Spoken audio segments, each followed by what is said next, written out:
Welcome to the Up Arrow podcast with William Harris, featuring top business leaders sharing strategies and resources to get to the next level. Now, let's get started with the show. Hey everyone, William Harris here, founder and CEO of Element and the host of this podcast where I feature experts in the D2C space, sharing strategies on how to scale your business and achieve your goals. I'm excited about the guest that I have today, Jay Myers. We're going to be talking about subscription commerce. Jay is the co-founder of Bold Commerce and one of the true OGs in the space. He's run online stores since 1998, founded Bold in 2012, won the EY Entrepreneur of the Year, Deloitte Fast 50, and continues to be deeply involved in the e-commerce community. As of today, I believe you mentioned there's over 780,000 merchants that have installed Bold apps on Shopify. That's an incredible number. Jay, I'm excited to have you here, man. I am honored to be here. Thank you so much for having me. So we were talking about earlier here, actually just a couple minutes ago before we hit record, about breaking records, where we met, like events with Shopify. And there's a lot that I want to get into before we actually dive into the meat here, because this is fun. I believe you and I were introduced by Darren Lynch at an Iris Titan event years ago. Does that sound right to you? That is my recollection. I may have bumped into you at a conference or trade show or something before, but that was the first. And you had long hair too, I remember, right? I did, you had like long curly locks, if I remember correctly. Yeah. That is a good memory. Yeah. Well, so we were talking about, because today I just posted on LinkedIn that one of my previous guests, Tiffany Wilbur, just beat the record that I had for most views on YouTube on one of these episodes. Beat the previous record holder was Harley Finkelstein, president of Shopify. Obviously, I told him, he's got a special place in my heart, right? Is Harley. But it was exciting to see her beat that. And so then there's a nice little feud going on between you, Dylan Whitman, talking about who's gonna break that record. So Jay Myers, we're gonna break the 1,800 view count here, right? Tiffany, you're going down if you're listening. So no, and good. You were talking about OGs though, and what's funny, we were talking about I can remember when Shopify didn't even have a 10x10 booth at IRCE. Like they weren't there. They didn't even show up at all to IRCE. I want to say this was like 2013, 2014, something along those lines. Yeah. Yeah. It's crazy. I started selling on Shopify in 2009. I think someone looked it up for me at one point, and it was store number 4,000 and something. Like it was really, really early. Very early. Yeah. Shopify. I mean, yeah. I know I believe their first year at IRC was 2016. It might have been 2015, but I remember the booth. Specifically, it was this black box booth that you could only go in if you like, it was actually really smart, because you would walk by and you have to go in the booth, which every trade show you kind of walk by and you hope they don't see you and you just want to look, and then like there was nothing to look at. It was a black box until you got in, and then you had a drink, and their plus team would sell you. And so it was actually really smart. I think that was 16. Smart. Yeah, and you might be right. I can't remember if it was 2015 or 2016, but I do remember that was the first year that I hung out with Tommy Walker. So he was the editor-in-chief there at Shopify Plus, and I can remember meeting him there. We ended up grabbing dinner later that night, and he showed me he can rap really fast. I don't know if you've ever heard him rap, but he's a very good rapper, apparently. No, I know Tommy super well. I've had him actually on our podcast. I got to ask him this. I've never heard him rap. Ask him to rap. I think it was a Bone Thugs and Harmony song. Like, I mean, but he nailed it. He was very, very good. Nice. Okay, good. I got something under my belt the next time I meet him. So, yep. Well, we're going to get into subscription e-commerce because there's a lot here. We haven't covered this topic in any real depth, and so I'm excited about this. Before we do, I want to announce our sponsor. This episode is brought to you by Element. Element is an award-winning advertising agency optimizing e-commerce campaigns around profit. In fact, we've helped 13 of our customers get acquired, with one selling for nearly $800 million, and one that sold to GoDaddy, one that recently IPO'd. We were ranked as the 12th fastest growing agency in the world by Adweek. You can learn more on our website at element.com, which is spelled ELUMYNT.com. That said, on to subscription e-commerce. Before we get into that, I want to get into your backstory a little bit more here, because you were selling in 1998. What was the story of it about? Like, I actually didn't even know that until I started doing this, and I purposely did not research what the store was, because I wanted to ask you here and just go with it. What was the store in 1998? Okay, I'll give you it is a fun story. So, I mean, it definitely ages me. I don't feel that old, but when you, like, we have employees at Bold that were born in 2002, right? So Right. and I was selling in 98. So I grew up in a archery business. So I got really competitive in archery as a kid. When I was 13 years old, my dad said to myself and my brother, "Hey, do you guys want to start an archery store?" I was 13. My brother was 16, I think, at the time. And we said, well, yeah, of course we want to start an archery store.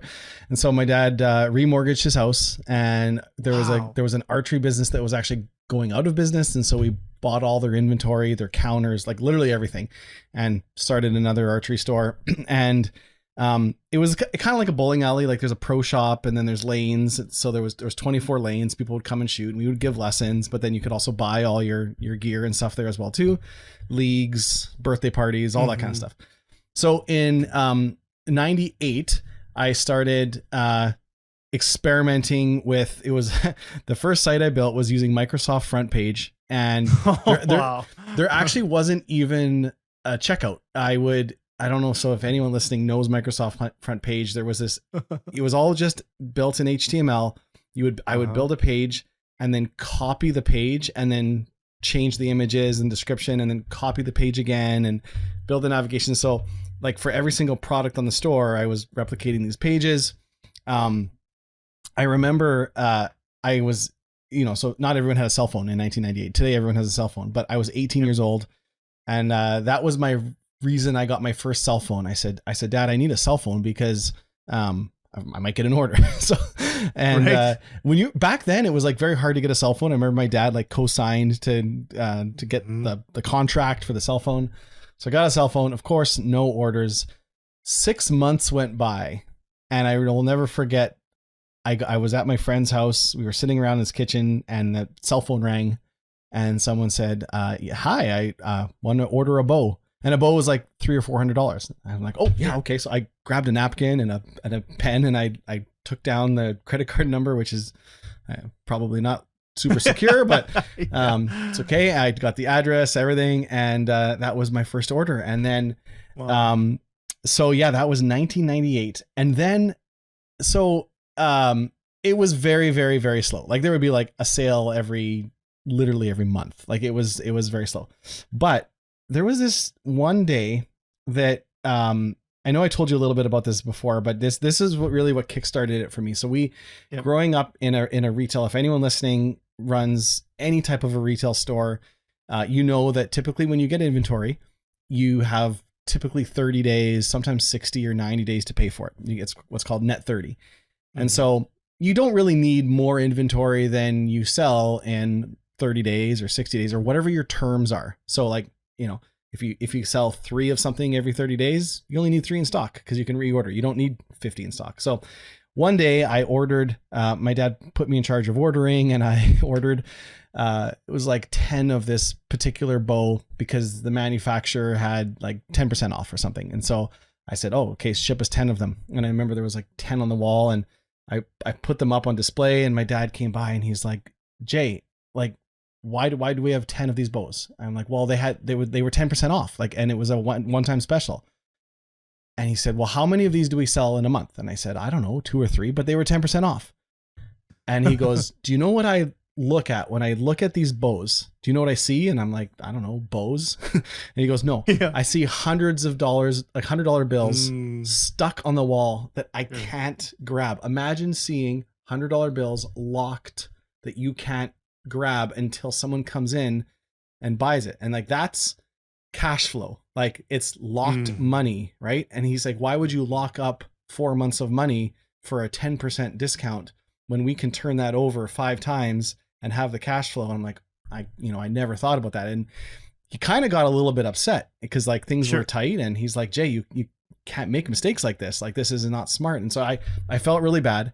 And so I said, "Okay, Dad, I'll put it on eBay and try to sell them for cost and get our money back and, keep a couple in." So I took a picture of the bow, I put it on eBay, and this was like 1999. And back then, eBay was very different than it was now. eBay should have been what Amazon became. But anyway, so I took a picture of it, put it on eBay, and lo and behold, the bow sold for more than we were trying to sell it for Nice. in the store. And I was like, light bulb, of course, right? Like, like, okay. So I listed another bow, and same thing. It got bid up to more than we were selling it for the store. And then I realized, I guess there's a lot of people in the United States that don't live within, an hour or two of an archery pro shop, because archery is not like you can buy a running shoe anywhere, but you maybe can't buy a bow anywhere. It's a little bit more harder to get to. So people were willing to pay more for something than a regular retail price on eBay. And so then I was like, okay, well, I started selling everything on eBay. Like I started putting like all the accessories, and that it actually turned into a super lucrative business for like a 19, 20-year-old kid. Like there was days I was making like $3,000 to $4,000 a day, like in listing things and selling things. But it was a lot of work. Like I was listing the products and selling them.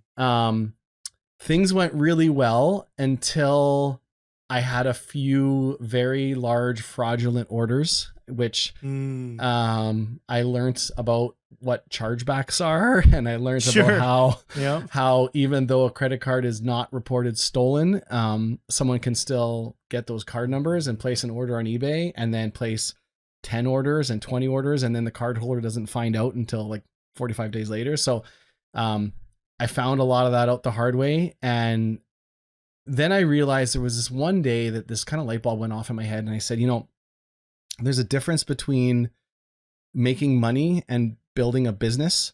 And like every day I woke up, I would have to list 10 more products. And yes, I made money, but the day I stopped listing those products, I stopped making money. So like I wasn't building a business. And so I told myself, okay, I got to start again from scratch and build a proper online store. So the first version of the store, the name of our business was Heartland Archery. It's actually still in business 32 years later. The first one was Heartland Archery. It was basically what we sold in store. Then about 3 years later, I started, it was called National Archery Supply, and it wasn't Heartland Archery. It was a different brand. Built it from scratch. This one did have a functioning checkout and built that up, and it took about 6 months to a year before I was kind of doing like the level of sales I was doing on eBay. But the difference was I could go away on a vacation for a week and it still made sales, versus with eBay, you stop listing, you stop making money. And this is not discrediting, like if you hustle and make money on eBay, it's fantastic, but I wasn't building a business, So I grew that. So that was like 2003, grew that quite large. And long story short, 2009, heard about this platform called Shopify. It was actually from an email from MailChimp saying, we now have an app that integrates with Shopify. And I said, or we now integrate with Shopify, like as a MailChimp customer. And I said, I'd never heard of Shopify. Clicked on it, looked at Shopify, and I thought, oh, this is pretty interesting. Like, what really got me right off the bat was the theme store. And I know like that's probably one of their biggest lead gens is you come in, you look at the themes, you're like, oh, I like that theme. And I had a CSV of my products, so I could just start a free trial, import my products. And I'm like, whoa, this store looks good. Like what took me a year to build, like it instantly looked good. And that was one of the best things Shopify did early, was have good themes. Especially compared to front page. Yeah. Right. And even like at that time, it was like Yahoo stores, Geo stores, like even BigCommerce at that time looked very web 1.0. And the Shopify themes were all responsive, mobile friendly out of the box. And so I imported a couple stores onto Shopify or CSVs, and I created Supreme Archery. It was the exact same store, but just with another name. And within like days, it was doing more sales than I was doing on my other stores. And so then I moved everything onto Shopify. And then obviously now it seems like the App Store is just such a part of Shopify. But at the time, they had this App Store that had maybe 20 apps in it. Like this was 2009. But I looked at this App Store and I thought, oh, like I could build things that could help my store. And so, long story short, we partnered up with a couple friends, and it took a while, but in 2012, we launched our first app It was an upsell app, and it actually still is live today and like doing better than ever. It's probably on its like 5th version. So like there's no code from the original app in 2012, Sure. but we launched it in 2012, and it was a very simple app that when a customer, adds a leather jacket to the cart, an offer comes up saying, would you like the leather treatment kit? But now you go in the app store and there's hundreds of apps that do that. Mm-hmm. There was no app that did it. And what was interesting, we didn't know. We literally got together and said, maybe we can, like, this app will help me for my stores, and maybe we'll make a little extra beer money on the side or take our wives on a vacation. We had no idea if it would do well or not. But it turned out to kind of be revolutionary. Like, merchants loved it. And actually, if you go back to, if you search for Bold Upsell in the App Store and go to the reviews and scroll to the very, very first one, like 2012, and read the reviews, like it's amazing. People will be like, this app is, like, I made $100 the first day I installed it. This app has changed my store. Like, the merchants loved it. But you know who didn't like it? Yeah, I was gonna say. So I've heard this because it was revolutionary in more than one ways. You broke the system, more or less. This was not how it was supposed to be used, and somebody didn't like it. Yeah, it was to do upsells on Shopify at the time. We kind of had to hack the way that the APIs worked. And so we were doing API calls on the front end of a store that they weren't supposed to be done that way. And so there was days that one of the first early big stores of Shopify was called the Chive. They're the Chivery, and they keep calm and chive on. And so they were one of the first bigger stores, and they used our upsell app.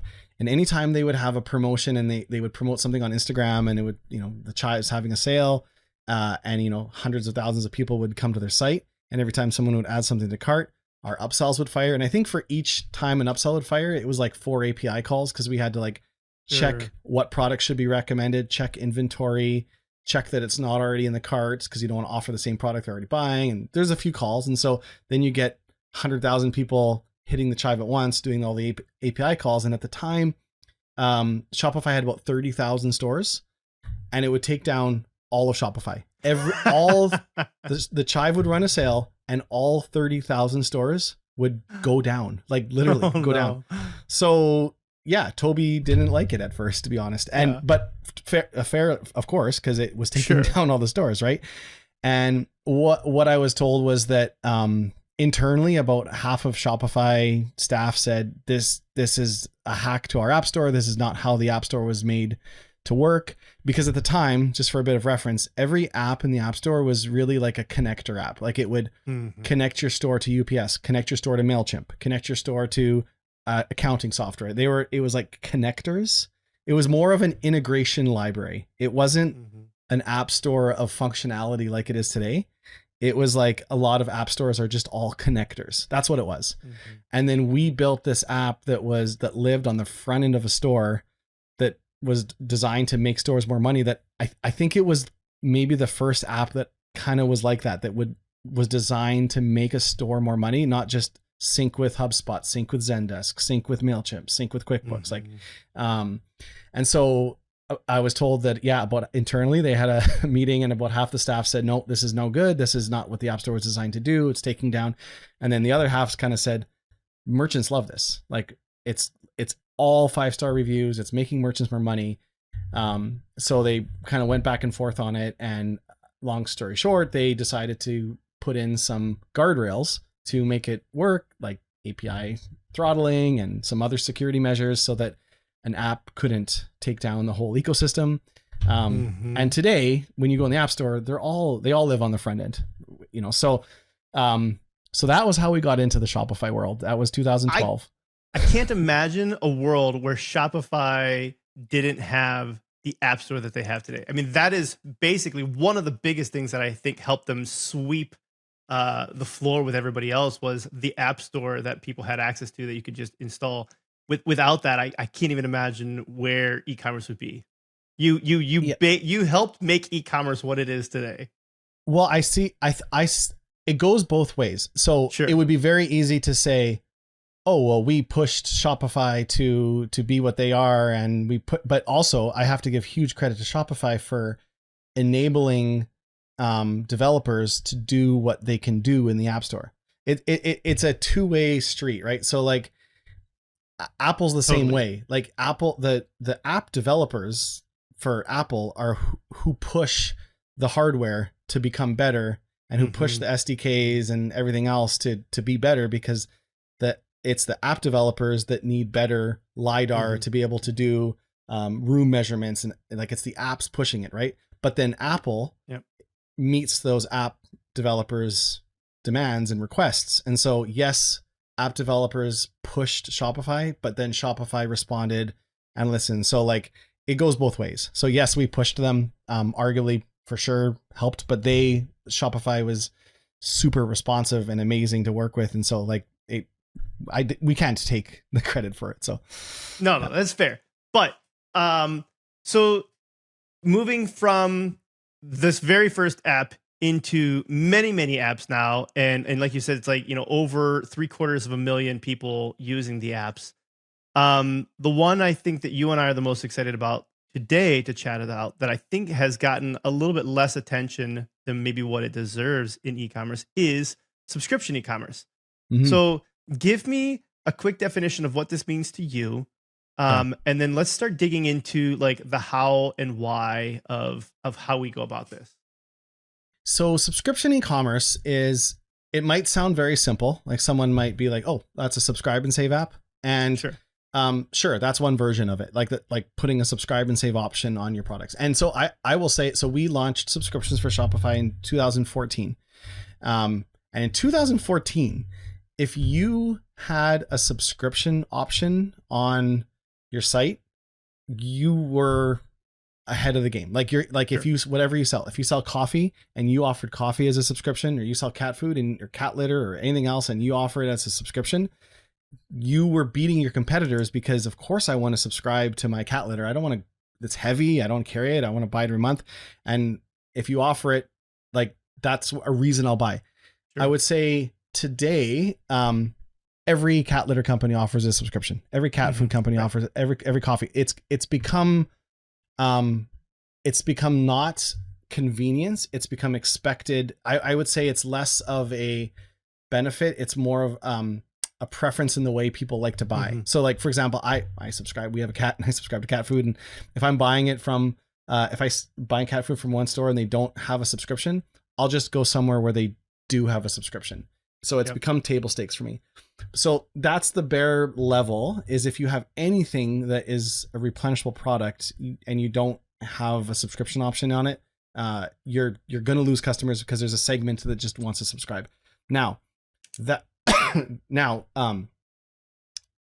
in a world where every cat company has a subscription, so then the question becomes, well, how do you win then? How do you get ahead of, okay, like I have to have subscriptions. And so what subscriptions really is about is creating customers who are members, who are they're more than just a one-time customer. And if you can do things to you've heard all these data points that like it costs 25 times less to market to an existing customer than acquire a new one. An existing customer is 5 times more likely to buy an offer than a customer who's never bought from you before. And there's all these data points about how important your existing customers are.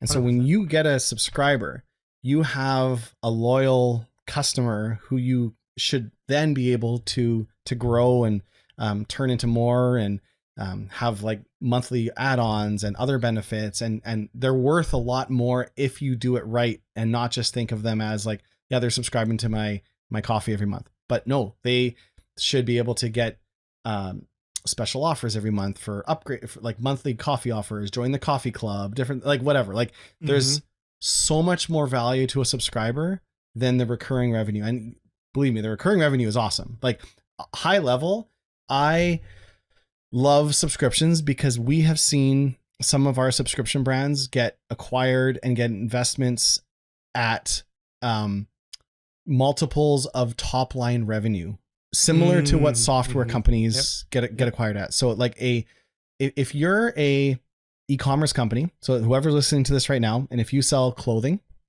one-time clothing, And if you're a pretty good brand with decent growth, not like crazy growth, but you have healthy EBITDA, maybe somewhere in the 20 to 40% EBITDA range, and maybe like 10% growth every year, your value of your company is worth 5 to 6x EBITDA.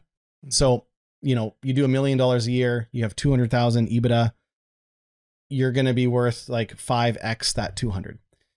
But if you're a recurring revenue company, so a software company that does $1 million in recurring revenue a year, they value it based on the top line. So it's 5x that million. And I know this because we've had investment at Bold multiple times, and it's our value at Bold is always a multiple of our top line recurring revenue. They take our services, which is one-time costs, and they apply a very, very, very small multiple to that.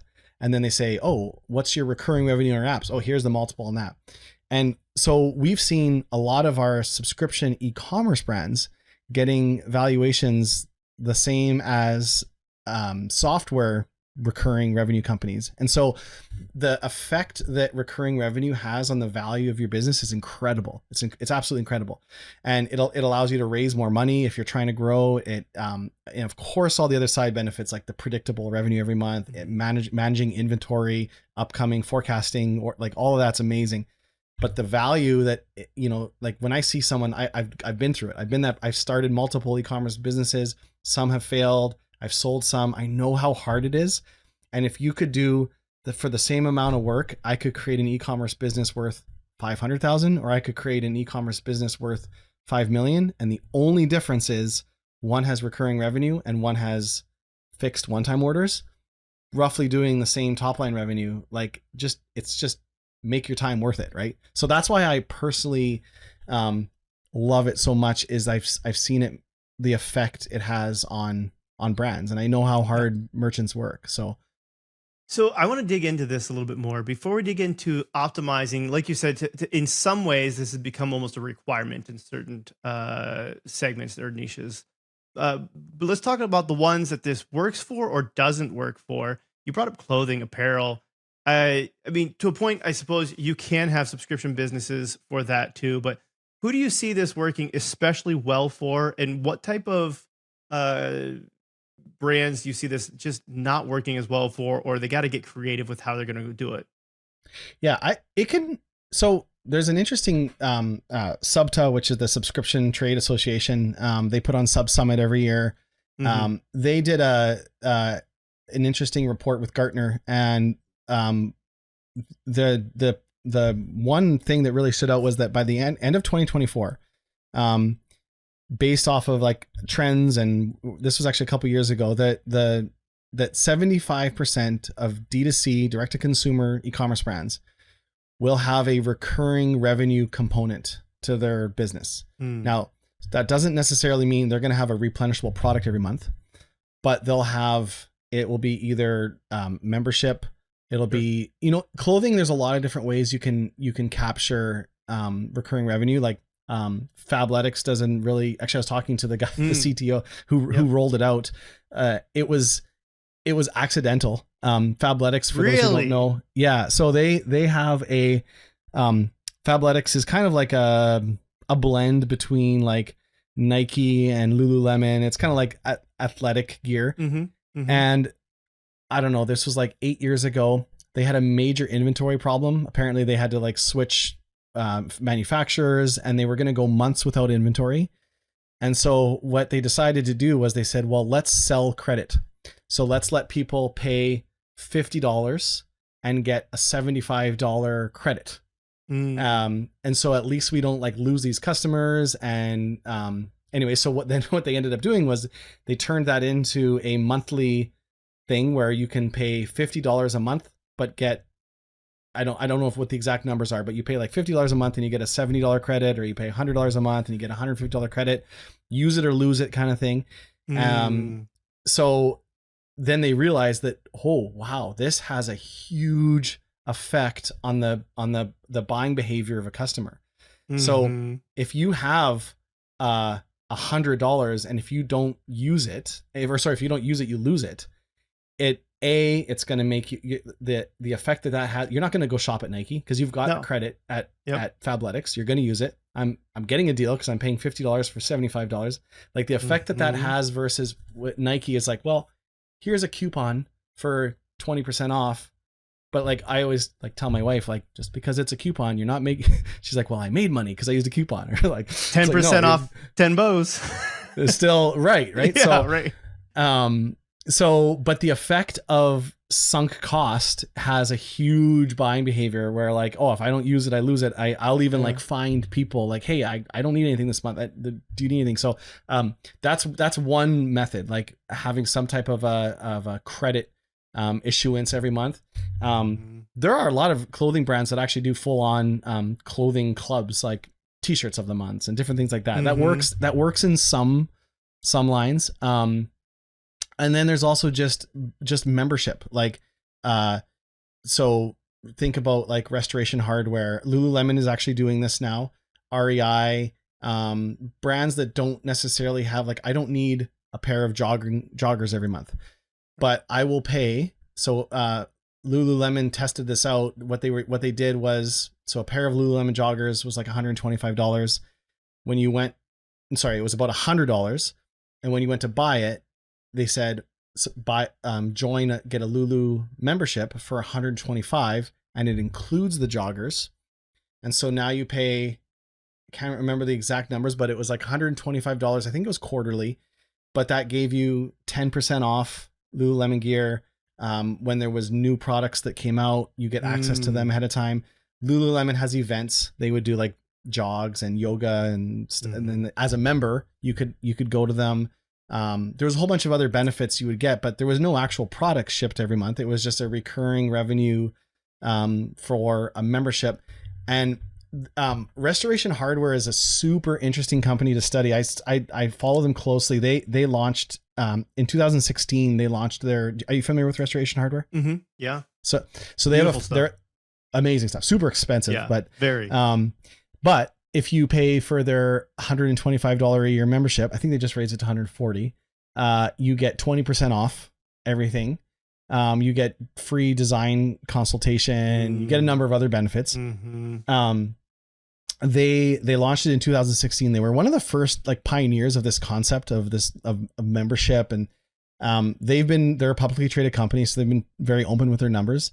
But the biggest effect that it had was, it's not the $125 a year hardly moved the needle for them, but the average a member on average spent 400% more than a non-member. So we joined a few years ago because we were buying some outdoor patio furniture. We bought the membership, and then we bought our furniture. And then I remember like the next time we needed something, I said to my wife, like, oh, we should check Restoration Art because we've got this membership. We might as well use it. Like we might as well get our 20%, right? And so the effect it has on buying behavior is the biggest effect, right? And so not the money every month. And so there's a lot of ways that a non-traditional, like a company that doesn't have like a product that runs out every 30 days that can be creative and still have a recurring. And that's why I believe like when Gartner had that 75% of direct to consumer brands are going to be having some form of recurring revenue, like it makes sense when you start to think about all the different ways it can actually happen. Yeah. I like that where you go with the change in the buying behavior. I feel that way in so many things in my own life, right? Where it's like you have like that coupon card, or you got, some kid sold you on like this coupon card because they're, raising money for their lacrosse team or something. It's like, oh, go check that first, right? And it's like, we'll buy that. Like that psychological effect that your mind can have knowing that you are in this membership that essentially cost you nothing to be in, but you just feel compelled to start there. That's a wild incentive. It's paid loyalty. Think about how many times have you gone to the mall and you bought something and the cashier is checking you out and they're like, would you like to join our loyalty program? And no, I can't be bothered. No. Like happens all the time, right? Yep. But yet with other brands, you pull out your credit card and you pay, you pay Costco, you pay Prime, you pay maybe Walmart Plus, you may pay Best Buy, but you pay, and then at the same time, these other companies, like they're like, hey, would you like to join our free loyalty program? No, it's fine. I don't need another card. Yeah. So like, it makes no sense. Like what? Right. But the paid loyalty, there's a lot of data points around this that people actually they want benefits now. So like that same store, let's just say Nike, you've got $200 or $300 worth of, you got some shoes and some hoodies and you're checking out, and Nike says, oh, would you like to join our free loyalty program? And you're like, nah. But if they said, oh, if you, would you like to, like, if you join get a Nike exclusive membership, it's $50 a year. You'll actually save $75 on this and $25 on this, and you get access to our Nike Run Club app and whatever else. It's very different. And then the future effect of that, when you I always relate it to airlines. So think about hotels or airlines. And I know some people are like super loyal to a specific airline. Not everyone is. Like me personally, when I'm booking a flight, like I pick the flight that works with my times. I collect points with Delta. I prefer Delta. Same. But if it's United and United gets me there at the time I want, I'll fly United. I don't care. I'll fly American. Whatever. Yep. But now if I paid for a Delta membership, if I paid $1,000 a month for unlimited flights within continental US or something like that, and now I book a flight with Delta, I feel like I'm losing money. Versus if I earn points with Delta, earn points with United, earn points with Southwest. If I book with United, I'm like, well, I'm just not earning my Delta points, but now I'm earning my United points. Same thing with hotels. Like, and actually Alaska Airlines just rolled out a paid subscription. Nice. And we're starting to see that like in restaurants and things too. Like, Taco Bell rolled out one. Really? I didn't know that. Yeah. It's like $30 a month. What is it now?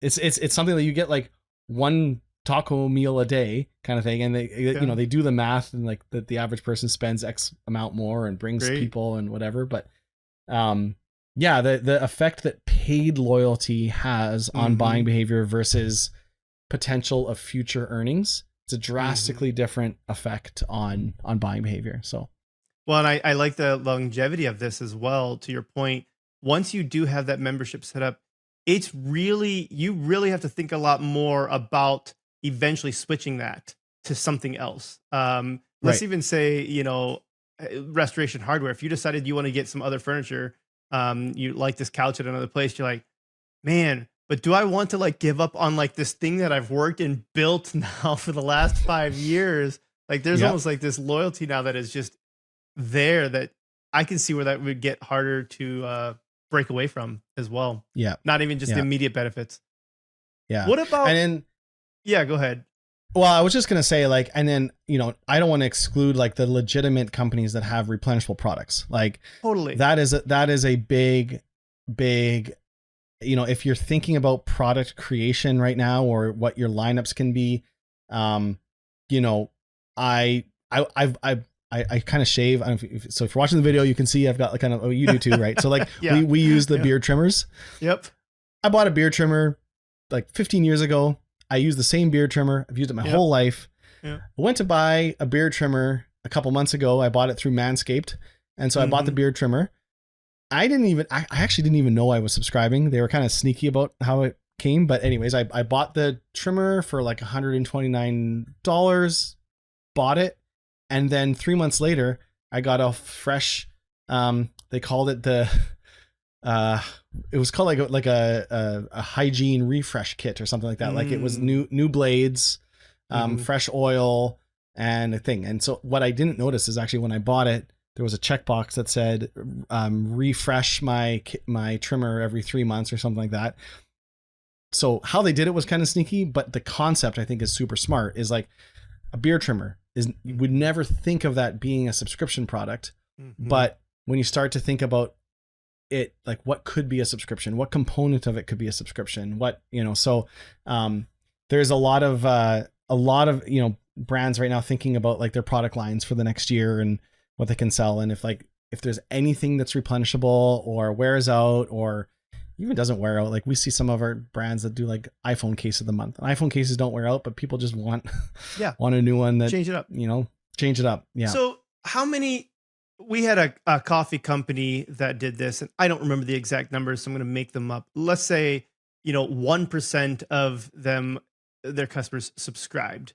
to their coffee of the month or something like that. And they had a goal of getting that to 30%. I'm making that up. Yeah. Yeah. What percent do you think is realistic for people to be subscribers in a lot of ways? And we have a lot of other subscription companies as well. We've got a nicotine gum company, and that one makes so much sense to me. There's a lot of ones that I think make a lot more sense than others, but for the average business, let's say that does sell a consumable product, even then in this situation, because we've talked a lot about ones that aren't, let's say it's coffee or something like that. What percent do you think actually have the potential? Where's this maximum amount of people that are actually going to subscribe to something like that in your experience, or the numbers that you have that seems to suggest this is about the max that most people push up against? Okay. Realistically, I think it could be 100%. And we see some of our brands that are, a lot of them are subscription. Really? Only. They're only subscription. They don't even have a one-time. So this goes to how are you positioning your product, and from the moment they hit your site, the whole buying journey is about, coffee could fall in this category, but like if you talk about like maybe you make like health coffee and it's got some other coffee with infused vitamins, like, like the mushroom coffees are now, they're like, so like if the whole benefits of it are you need to get on a coffee routine, and after 3 months you start seeing the benefit, and sure, and so we only sell this as a subscription because it needs to. So like you could get 100% if you want to. I 100% believe you could get 100%. But you absolutely could get all of it. Now, your question is along the lines of like, okay, if they want to have both, like what's a realistic percentage? I don't know the exact answer to it, but I would say that almost every single brand is only realizing maybe like half the potential, maybe even a third of what would be a subscriber. And here's why. When subscription conversion is much harder than one-time order conversion. When to buy something one time, like we've all made dumb decisions, and or like you can make an impulsive decision to buy something one time. Subscription is a deeper commitment. You're agreeing to pay ongoing. There's a lot of reasons why, subscription conversion is about 4 times harder or 4 times lower percentage than one-time order conversion. So when people buy a product as a one-time product, a lot of times in their head, what they're actually thinking is, well, I don't want to subscribe. I want to try this product out because I don't know if I like it. I'm going to try this coffee. I might subscribe later, but I'm going to try it. And then they buy the coffee and they use it and they maybe like it, but they maybe either like forget who they ordered it from. They get distracted. They go to the grocery store, they buy another coffee. And then they just get on another brand or something. But that store had that customer at that moment on their website. They had them there. They had their attention, and attention is so expensive right now. It's so important. So I think, this is actually, we're building a lot of tools into Bold subscriptions. We call them maximizers. And one of the biggest things is maximizing a one-time customers into subscribers, and then maximizing the value of existing subscribers.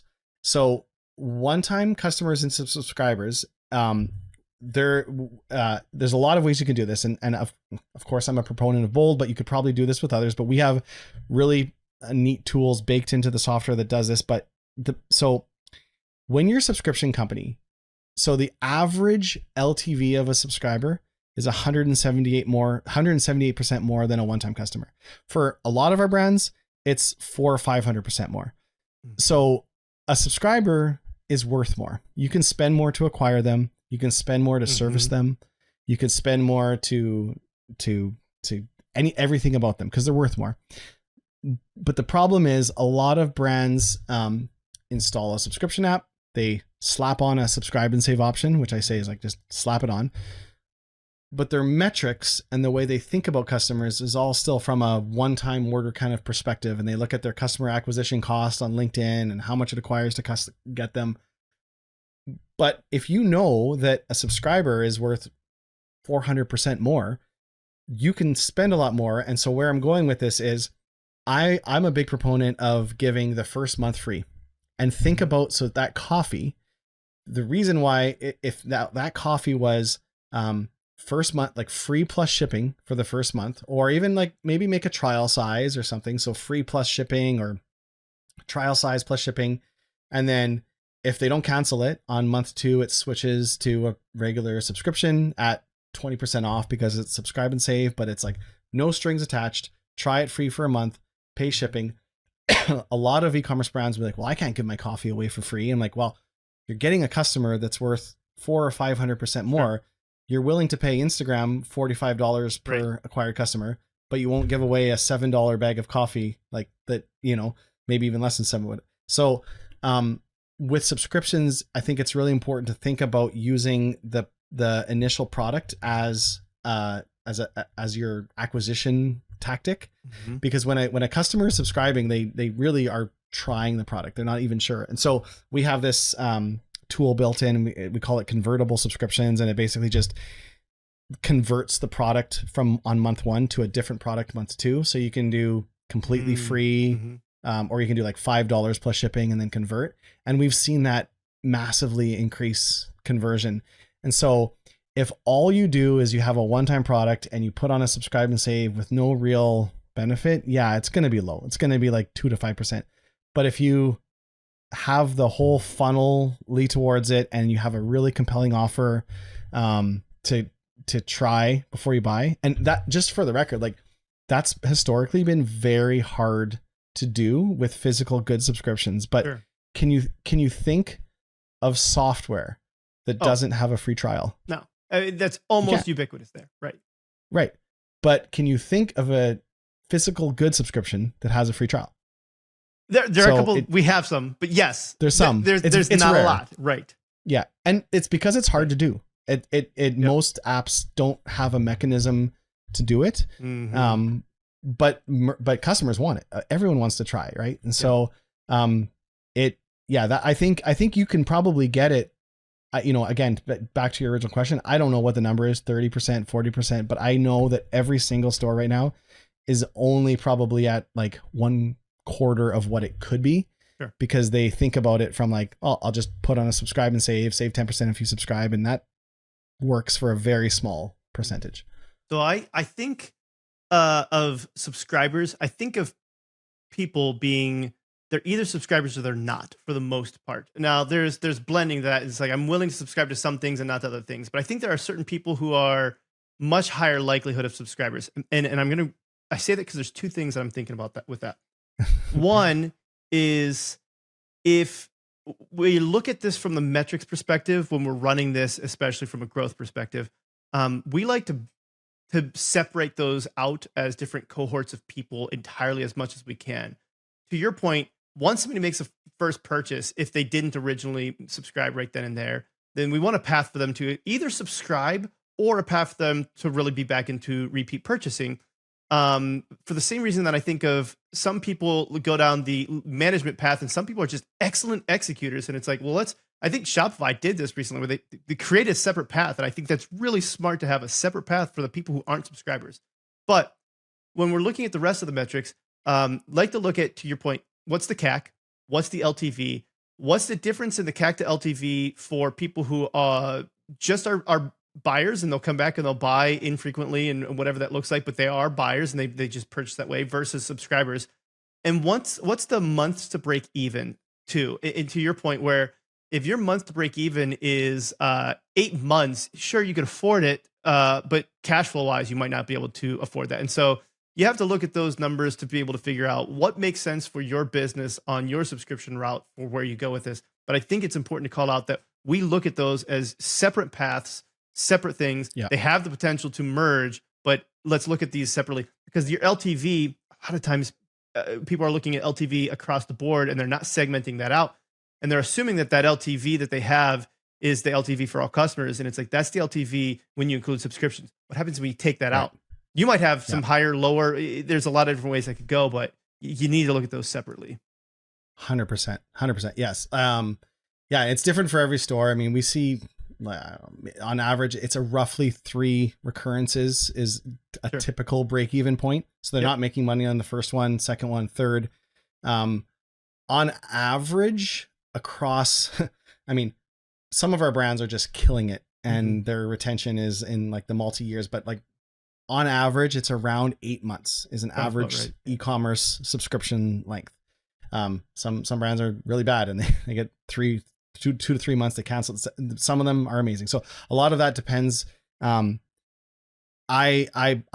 such a believer that you have to continually educate customers on the value of the product, and also like what got them there isn't going to be what keeps them. So there has to be continually increasing value. And so an example I often use is Charity Water, which is they build wells all over the world. Okay. This is not an e-commerce company, but they operate like an e-commerce brand. They're incredibly smart how they run their charity.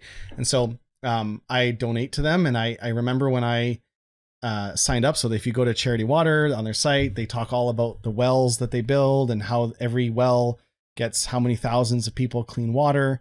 And for $40 a month, you provide clean water for roughly 40 people or something like that. It's all the benefits of it. And then I decide to like, okay, I'm going to donate $40 a month. So that's a recurring purchase decision. You go through the checkout, and then on the thank you page is a video message from the CEO or the founder of Charity Water, and talking about like, thank you for your recurring donation. Your donation is going to help so many people get clean water. It's going to help this many people dig this many wells. And you're thinking, well, I know, I just went through the website, and I read all your stuff, and I agreed to donate. And why are you telling me this again on the thank you page? And then you get an email the next day saying how many children are getting clean water because of this. And you're like, I know, I'm donating. Why do you keep telling me this? Because what they know is the day that you stop understanding the value of your donation is when you go to cancel it. Sure. They have to continually educate you on the value, like what made you decide to donate in the beginning, or what made you decide to buy your mud water or your health shake or your whatever health bar or whatever protein you're buying or whatever it is. What made you decide to buy it day one? If they're not continually educating you on the health benefits of it, and or maybe a 10% of profit goes to people who have bad nutrition, and you buy protein shake, and kids who are malnourished, 10% of that goes to that. If that's not always in your face, like, month 4, and I have got a couple protein powders built up in my cabinet, I'm going to cancel my subscription. And so the brands that have the best longevity are continually educating and also increasing value too. Like they have offers and they have other things. I didn't coin this term. A good friend of mine, Robbie Baxter, she's written a number of books behind me. She's written The Membership Economy, The Forever Promise. Robbie Kilman Baxter. She said this one time, and I always remember it. She said, there's a half life of excitement from the moment someone clicks purchase on a checkout. And so they've done tests on like brains when people are shopping, and there's like endorphins that are released the second you purchase something. And like, you've probably done 100%. This. Like me and my wife have like bought, I don't know, some big thing, and we're like, okay, it's in the cart. Okay, should we do this? And we're like, okay, come over here. Let's push checkout together. And you're like, checkout. And it's like, and it's like this moment of excitement. Yeah. And then you get this like boring order confirmation email and this like boring order confirmation page. And then you don't hear from the brand, nothing, or you get it, and then your order shows up in 5 days. Exactly. You've got this golden opportunity when they click excitement that you could probably, like, let's just say I bought a leather couch, whatever, it could be anything. And when I place that order, you could probably send me 3 emails that day about where the leather's made, how the leather is made in a fair trade country, how to treat leather, why their leather is different. Like, you could literally send me like 5 or 6 emails, and I'm not going to get mad because I'm so excited. I want to learn all about this. And you can educate me. You can send me an email every single day. Like if it's, that nutrition bar, like, start expecting better health. Here's what you're going to start feeling. Your gut's going to, in 30 days, you can expect this. And so you just have to continually educate your customer, because value is only, there is no such thing as value. There's only perceived value. Like Netflix has billions of dollars of content. Like if you added up every show on Netflix and it's, $19 for a movie, there's probably $1 billion of content in Easily. Netflix, right? Yep. And I'm in Canada. I don't know what it is in the US. It's like $15 a month. So I've got access to $1 billion of content for $15 a month. And yet there's been some months where I'm like, maybe I'll cancel Netflix. Mm-hmm. Like, you can't tell me there's no value there. Right. $1 billion of content. But if I don't watch Netflix for a couple months and I'm not into some series, I don't perceive the value. So there's no such thing as actual value. Like whatever it is, a couch, a granola bar, a shake, a coffee, there's no value unless the customer understands that value. And I think that's a big factor for subscriptions, is like people will say like they have their customers are churning after 4 months or 7. And when I look under the hood, they never have a good education flow for their customers. And like, it's so important. And if you can nail that, like your customers will stay around forever. I've got a tip for you and anybody else listening to this, because everybody talks about that education flow that takes place after through email or through their app or through text messages. Those are all great, but they still have a limit in the amount of people that they actually reach. One more layer that has a lot of potential is advertising. So advertising on social media. But this is the trick. If you're optimizing it for purchase, which is what a lot of people do, great. You just bought here, buy again. Optimize it for view through as a video about that thing that you're talking about, or it could be a static image about, blah, blah, blah, blah, blah. When you optimize it for view through to specifically just the people who have purchased, you've got an audience list of 100,000 people or whatever that might be. Your hit rate ends up being maybe, let's say even 60, 70% or whatever that ends up being. Facebook, while they can't give a whole lot of attribution to things they still know exactly who Jay Myers is on there. If you put Jay Myers' email address, phone number, and address in there, they know who that is, and they're going to make sure, like, if he's opted into any kind of advertising, he's going to see it. And so you can end up getting a whole nother group of people that maybe didn't open their emails, didn't even see it because they went to their spam, or not even their spam. It's just not in their main inbox, right? If you're using Gmail, you've got your main one, then you've got promotions. I don't ever look at my promotions tab. So anybody who's sending me stuff, I'm not reading that. So it's one more way to do that I think costs pennies in comparison to trying to optimize for purchase or something like that. That's super smart. And it's probably a lot less expensive because it's a smaller segment. Yep. You're targeting a list of emails that you're uploading syncing to Facebook.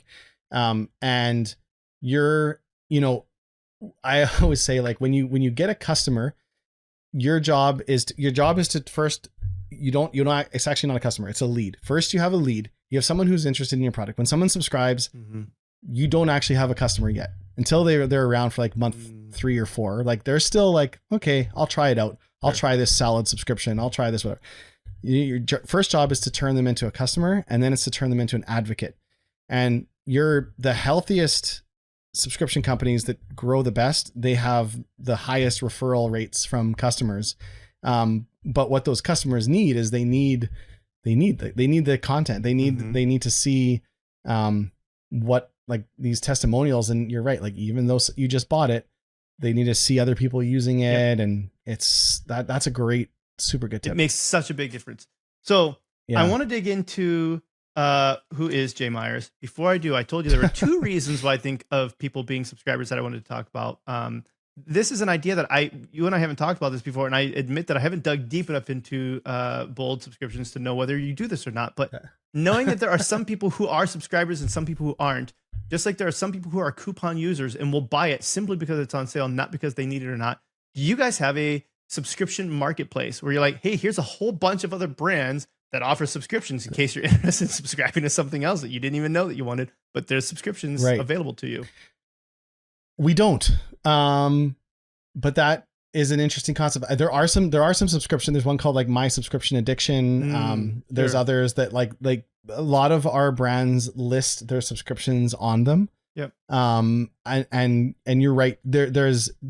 You're bang on. Like there's subscribers who will, like, I am a subscriber.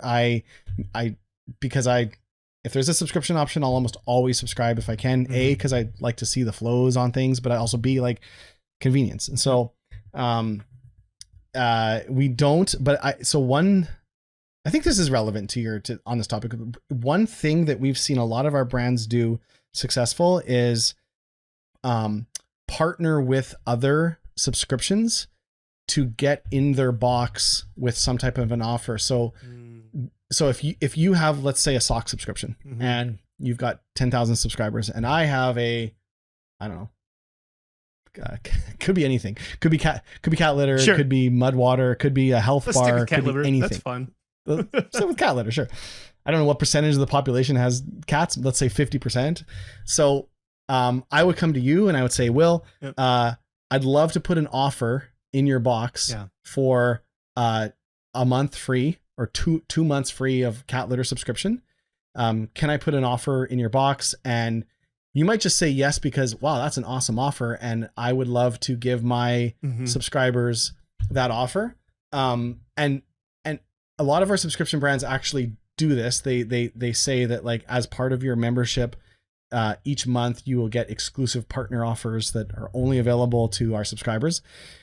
But also, once you get we've got a couple of these brands. One of them is like a fishing tackle company. They sell a fishing tackle box of the month. And they've got, like, I don't know, 20,000 subscribers. I don't know what the exact number is, but the fishing companies actually pay them to put their lure in and a little brochure. And so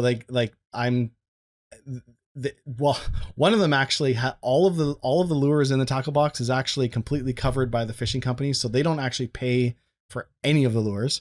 They get their material. Like FabFitFun is a lot like this as well too. They hardly pay anything. A lot of times it's free, but if you sell like knitted baby hats and you want your knitted baby hat in the FabFitFun box, you don't have to pay to be in it, but you got to provide your knitted baby hats for free or like very, very low. Like you're going to take a hit, but 100,000 people are getting your knitted baby hats, who then you can put an offer in that they might, if you do it properly, it expands out. So when you have a subscription, what you have a distribution channel of people who like to subscribe, and that can be leveraged in a lot of ways. And opening it up to like if you had a sock subscription with 10,000 subscribers, you could probably find like someone who underwear, I don't know, something else, and you could probably charge them to have samples or products in your subscription. And there's a lot of other ways to tap into that. So we don't do a marketplace, but there's a lot of brands that they do similar things like that, which is same thing because people who subscribe. So. I love the concept. There was even outside of subscriptions, there were two examples of this. One was a brand that we worked with where they wanted to offer free shipping, but they couldn't afford to offer free shipping. And so we were able to help them find a partner that basically paid for a lot of their shipping by being able to say, like, hey, as long as you include us in here, we'll like have the boxes branded, I think like branded tape inserts, like they did a whole bunch of stuff for it. It's like, we'll pay for the shipping cost of your every single one of your shipments. And this was thousands of shipments a day, right? So it was a really good opportunity for both of these brands. And flip side, like you said, there was a brand that's trying to reach a completely different segment of people than they normally do. And you can get stuck into a really good hole of, let's say all of your customers are look and think and sound alike, and you're trying to break into a completely different segment of people. Stanley would be a good example of this when they're going from construction worker to teenage girl. You're trying to break into a completely different segment of the population. Being able to partner with a brand that already has a really good reach within that segment, it's a really good way to get, like you said, samples, and you can, a lot of different ways you can customize things for them. And speaking of your Facebook strategy, if you did something like that, audience swap with each other. 100%. Yes. So if I'm giving you my deodorant sample subscription, I would, I think most listeners might know what audience swapping is, but in Facebook, you can share an audience with someone else. They, of course, don't get any personal information, but we might actually, perfect example. You are an agency, we're an app developer, we're not competitors at all, but we're both in the e-commerce space. So I could share our bold audience with you to target on Facebook, and you could share your audience with us that we could target on Facebook because it's a similar base. And so if you do these promotions in other people's boxes, time it with audience swapping, that they get the product, they see the ads on Facebook, and then of course they're going to be like, oh, Facebook must be reading my mind. How do they know I got this thing? But of course, anyways. Yeah. The key for audience swapping for anybody listening is you want the logged in users. That's what you want. The people who are paying customers, those are the audiences you want to swap. I've done this, for, over a decade. And whenever you try and swap audiences where it's like people that are website visitors, things like that, you got to remember that, 2% of people converted on that website. So 98% of those people weren't relevant anyways. You only want the ones that are the converters. That's the audiences that you want to swap. Okay. Digging into some of who is Jay Myers. One of the things that I liked about you is you're very entrepreneurial from the very beginning. You told me that you have never written a resume in your life. Why? Still to this day. I mean, I've read thousands. Sure. I guess I grew up in a family of entrepreneurs. My dad, when I was 13 years old, he quit his job to start the archery store. My mom runs a music teaching. She has multiple music companies. And my wife owns a dance studio. My brother owns an archery target manufacturing. His wife owns a very large floral company. My uncle owns a furniture company. So we always joke there isn't a single person in our family that doesn't own a business. And we always would sit around when we had Thanksgiving or Christmas dinner, and we used to add up how many people were employed by the table. And so that's not the point though. That was just a fun side note. But the point was I would personally be more scared to work for someone than to start my own thing. And people always say entrepreneurship is hard. You're alone. It's like running off a cliff and making a parachute. And there's a thousand different, all true, by the way, too. All true. Yeah. But you're also in charge of your own destiny, 100%. And no one, I mean, of course things can fail. Of course things can go wrong, but no one can fire you but you. And so I always saw it as not a safety net, but I felt safe doing it, and I think because I saw so many people around me that was all I ever thought to do as I grew up, was to start my own thing. So, I've probably had about 7 different companies, and I'll hopefully make it to my grave without writing a resume. So I actually think I'm similar to you. I don't believe I've ever worked for a job that already was like an open listing or anything like that. So while I have at least submitted a resume to companies, every single time I was applying, the role was being created for me, basically, where they're looking at they're like, okay, I like what you're doing with XYZ. I want you to come and do that at this company and do this for us, kind of thing. So yeah, I believe there's a term. I don't think I coined this. Anyways, intrapreneurship. So sure. Where being entrepreneurial at the company you work at, I think that's a huge. I know Shopify is big on this too. Harley says that. So Harley's been on both of our podcasts. Yes, Think in common. But I remember chatting with him one time. He said that's one of the key things they look for at Shopify when they hire people is people who are entrepreneurs, because so an entrepreneur, I think there's a key difference. There are business owners that are not entrepreneurs, and there are entrepreneurs, people who are entrepreneurial, that don't own a business. So they're not one and the same. And so I know a lot of people at Bold who are super entrepreneurial, who create divisions, who create roles, who start initiatives, and they're entrepreneurial. They don't own a business, but they're super entrepreneurial.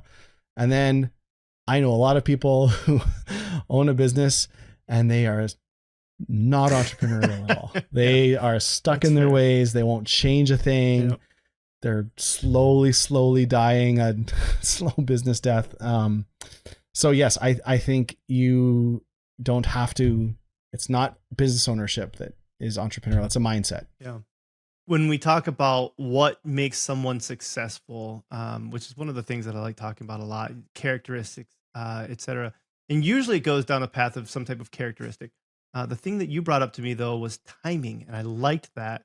You were talking about the difference between Facebook and MySpace and timing. So take me through the timing aspect of success. Yeah, someone told me once, luck is when preparedness and chance meet. And yeah, so the thing about like Facebook, like had Facebook started in 2005, like MySpace, it probably wouldn't, nobody would even know the name right now. But it started in like 2007, kind of got big in 2008 ish. And the other thing that happened is Apple came out with the iPhone at the same time. And had there not been the iPhone, Facebook probably would, had the iPhone come out in 2005 before Facebook existed, we would all be on MySpace right now, maybe, but not Facebook. And so is Facebook just lucky? Yes, they're lucky, but they also executed very well too. So when preparedness meets chance, that's luck, and it's arguably not luck. So I just we're very fortunate and very lucky at Bold that we started building with Shopify in 2012. Like I think that was the context of some of this earlier, and it's like people often say like it's really, really both. Like it's really, I know probably a solid 50 other developers that were around in the 2013 time that they're not in the space anymore.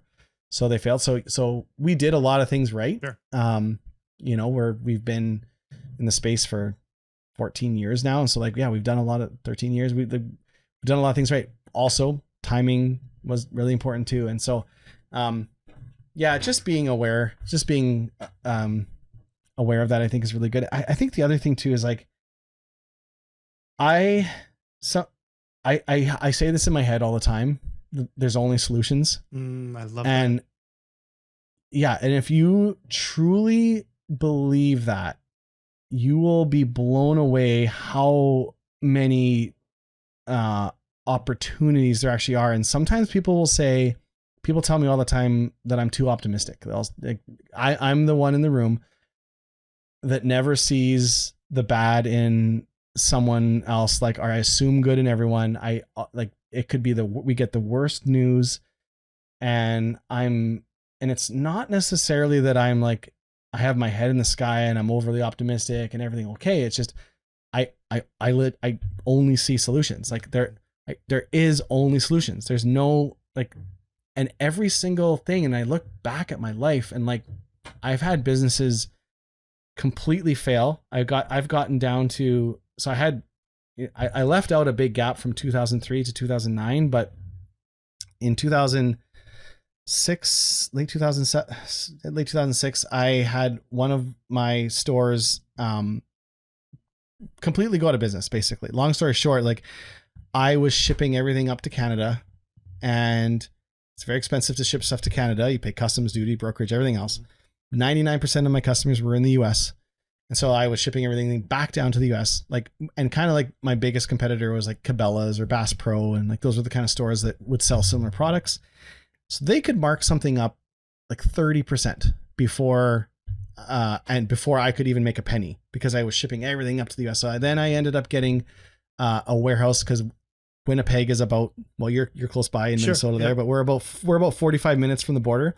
So I got a warehouse in North Dakota, and on Tuesdays and Thursdays I would drive down to the warehouse and pick up the stuff, and I would clear everything through customs myself, do my own brokerage. And then on Thursdays I would drive down and ship all the stuff, but there was still a ton of costs there. I still, like, even though you're clearing the stuff yourself, you're still paying to ship it there. And so I was doing a lot of sales on the website, but I wasn't profitable. I was, the best analogy I can give sometimes is like, if you open a hot dog stand, the first, and you've got all your costs, you've got to buy your stand and your ketchup and whatever else. The first hot dog you sell, like, let's say it costs you $500 a day to have that stand. The first hot dog you sell costs you $500. Yep. The next hot dog you sell costs you $250. The next hot dog you sell costs $125. Yep. The next hot dog you sell, it goes down and down and down, and you don't actually make money until hot dog 27. So like, everybody should know what that is, right? So like, I knew that when I was doing about 60 orders a day, I was going to be profitable.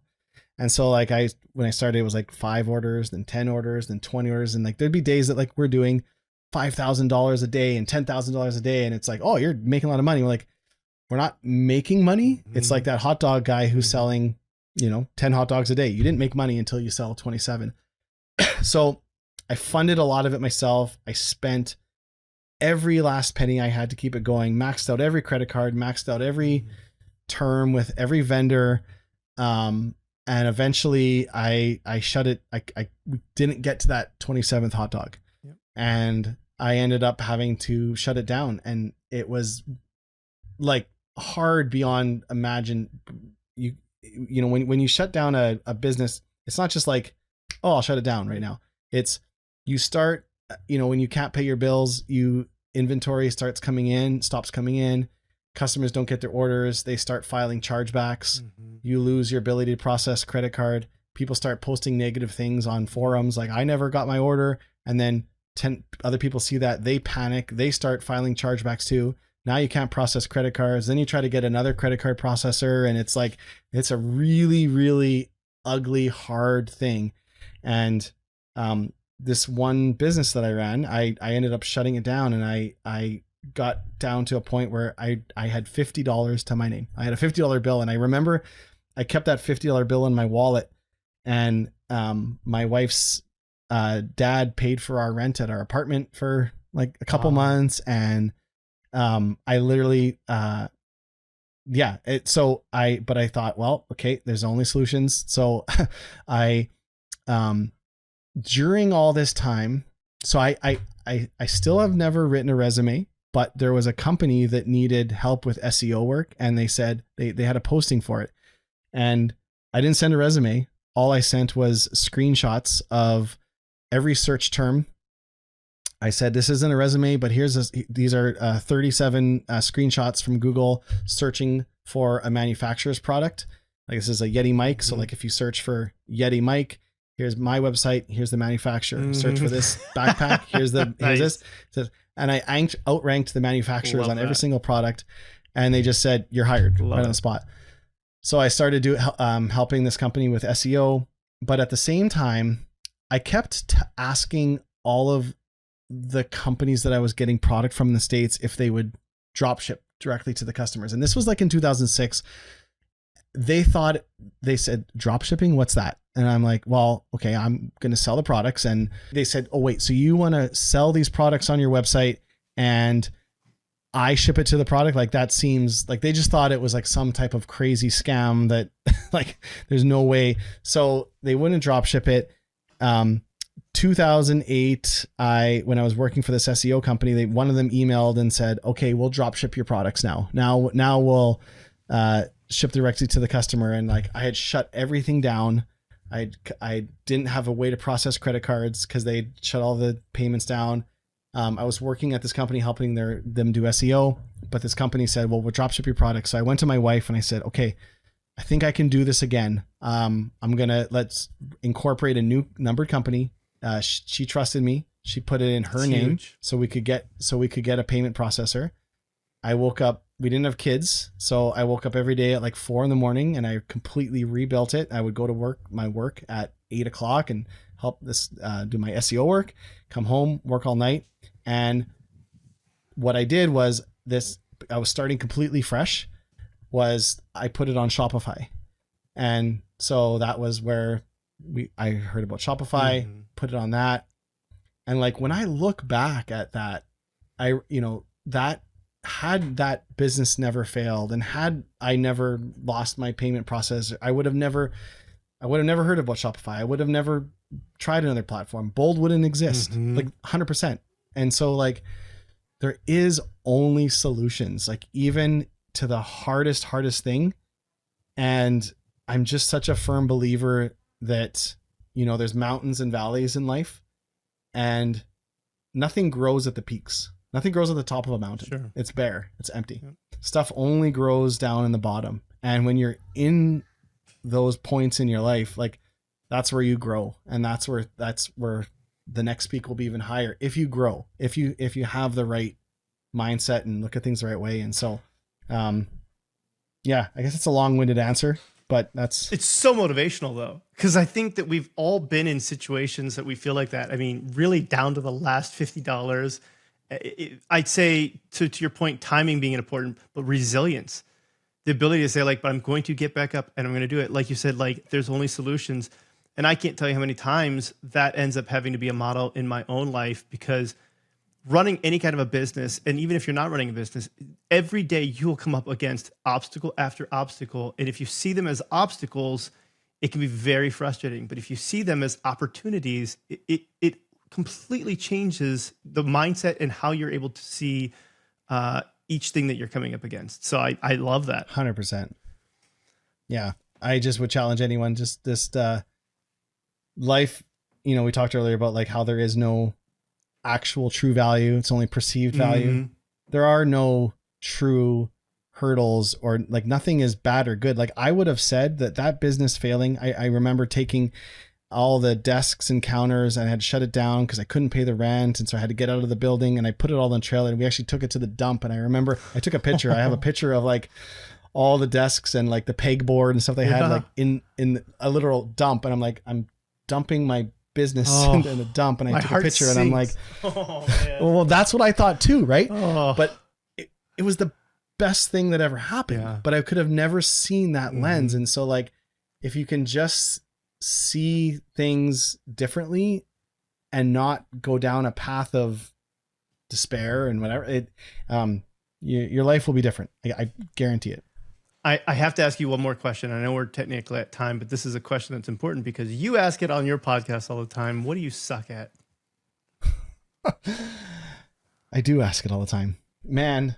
Like, do we have another hour? I've got time to go, but I want to be respectful too. No, I suck. Okay. The older I get, the more I realize how much I'm really not good at things. And I like when I used to think that I was amazing at everything. Yeah. Like I remember when I started Bold with 3 friends. It was 4 of us. And I thought, oh yeah, I should run this company. That's my idea. I started Bold. Of course I should run it. Like that makes sense. Right. I originally we didn't have a CEO. We just had, we just called ourselves directors. Sure. And then, so I was the CMO, we had a CTO, we had a chief brand officer. We kind of all had our roles.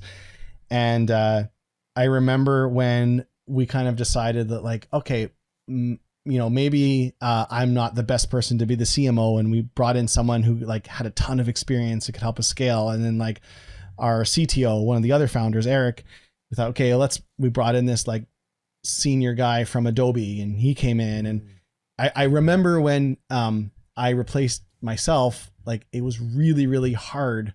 And I thought like, no, this isn't right. Like I should be the CMO. And then fast forward like 3 months later, we had this amazing woman that came in. I remember thinking like, thank God I'm not the CEO. Like I could not do half of the stuff she is. Like you just, you get acutely aware of what you're not good at the older you get. And I think, I can name a long list of things that I'm really hard at, but I think overarching is, it's important. The reason I ask people that is because it's important to know in life what you're good at. I think a lot of people can brag about things that like, I'm awesome at whatever, copywriting. I'm awesome at creative. I'm awesome at this. I'm awesome. But not many people think about what they're not good at. It takes a certain level of emotional intelligence. And I am very thankful on a regular basis that the 3 other founders at Bold, we all at one point were able to know what we weren't good at and that we could replace ourselves. And that is why Bold is successful. And so it's really, really important to know where your line is. And, like I would, 99% of things that I thought I was good at before, I know now, like, no, I'm actually not. Like, so yeah, I can list a lot. I don't think I won't get into specifics. Like I've realized that like, I actually suck at managing people. I'm great. Like I'm great at being like charismatic and people like me, but I'm really bad at hard conversations. I'm really bad at, following up on things. Like I'm I'm really bad at operational things.